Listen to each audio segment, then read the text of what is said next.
Hello, bonjour à tous. Alors aujourd'hui, j'espère que vous allez bien.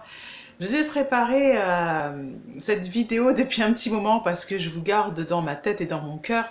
J'avais promis absolument de vous faire un résumé de ce livre-là qui m'a été offert par Christophe Jacob. La petite dédicace à l'intérieur, ça m'a fait très très chaud au cœur quand je l'ai reçu. J'étais très impressionnée. Oui, vraiment, très très contente. J'ai été très embêtée parce que c'est un livre que j'ai eu beaucoup de difficultés à lire par rapport à mon niveau. Puisque si vous regardez le cœur quantique, c'est pas un livre vers lequel je serais allée spontanément. Par contre, le sous-titre est hyper important. Quand l'amour frappe à la porte de votre âme. Et on parle pas de je tombe amoureux. C'est une partie de soi qui tout d'un coup, la porte de votre âme, qui tout d'un coup sait qu'il est temps de s'ouvrir, de vivre vraiment. En fait, ce livre est très important dans le sens où il se distingue de ceux que j'ai l'habitude de lire et va permettre de faire la différence entre les différents types de cœurs. Alors moi, enfin, par rapport à là où j'en suis, ça a été, j'ai besoin de creuser encore le sujet, mais j'ai appris beaucoup de choses sur les différents types de cœurs. Je connaissais même pas l'existence, si vous voulez, j'avais pas le vocabulaire.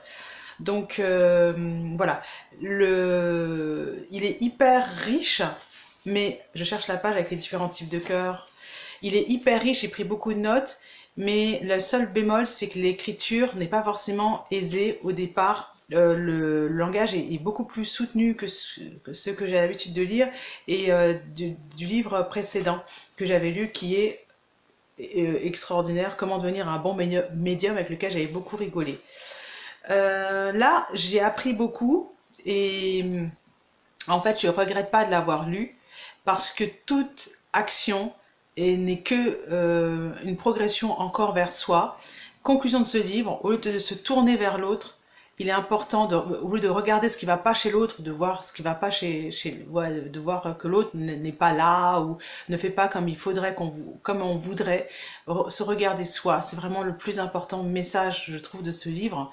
Moi, j'étais partie dans le discours flamme jumelle, etc.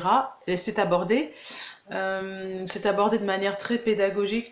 En fait, ce que j'aime bien, c'est qu'on est toujours j'ai été très surprise à la lecture du livre, puisqu'à la fin, vous avez comme dans Comment devenir un bon médium, des nouvelles. Alice au pays du cœur quantique, une nouvelle.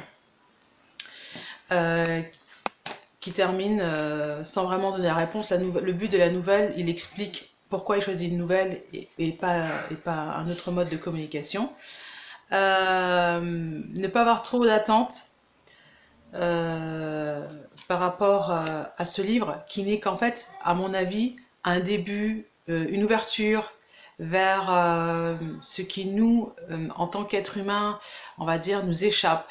Le médium, il a accès à différents univers, différents... Je ne vais pas non plus entrer dans l'explication parce que j'aurais bien besoin de creuser le sujet. C'est pour ça qu'il nous conseille des méditations et de venir à ces séminaires. Ok, j'aurai le plaisir de participer, bien évidemment. Voilà, merci beaucoup.